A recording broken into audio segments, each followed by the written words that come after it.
இந்து மதம் மாதிரி புனித மதம் உலகத்துல எந்த மதமும் கிடையாது. ஆனா இந்து மதத்தை வளர்க்கறதுக்கு ஆளு கிடையாது. இந்து மதத்துல பிழப்பு நட்ட ஆரம்பிச்சுட்டான். அதனால இந்து மதம் கெட்டு போச்சு. காசுக்கோசம் இந்து மதத்தை விக்கிற அளவுக்கு போயிட்டானுங்க. இந்துக்கள் என்றும் கிறிஸ்து மதத்துல போய் வழிபடுவான், இந்துக்கள் என்றும் தர்கால போய் வழிபடுவான். காரணம், சுதந்திரமான மதம் உலகத்துல இந்து மதம் மட்டும்தான். யார் கடவுள்னு சொன்னாலும் அதை வழிபடுவான்.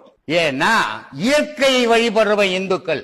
இந்து மதம் மாதிரி புனித மதம் உலகத்துல எந்த மதமும் கிடையாது. எல்லா மதம் போய் படிச்சுட்டு வர மதம் தான். இந்து மதத்துல தான் கும்பிடுற மதம். இந்து மதத்துல தான் சரியை, கிரியை, யோகம், ஞானம் 4 பதங்கள் வச்சிருக்குது. முதல்ல 1ஆம் கிளாஸ் படி, அப்புறம் ஹைஸ்கூல் போ, அப்புறம் காலேஜ் போ, அப்புறம் வேலைக்கு போன. நான் எப்படி மனுஷனுக்கு 4 பதம் இருக்குதோ அதே மாதிரி தெய்வ வழிபாடு. அதை போய் கும்பிடு, கல்லோ கில்லோ ஏதோ கடவுள்னு நினைச்சு கும்பிடு.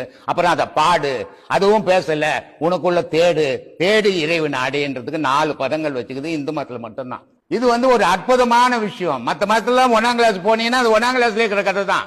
இதுல அப்படி கிடையாது. அதனாலதான் இதுல வருஷத்துக்கு ஒரு மகான்கள் தோன்றிக்கினே இருந்தான். வேற எந்த மதத்திலும் உலகத்துல அப்படி தோன்றல. ஒரு மகான் தோன்றா அந்த மகானோட முடிஞ்சு போச்சு. அது இந்து கடவுள் வழிபாட்டுல தான் தவறுகள் இருக்குதா?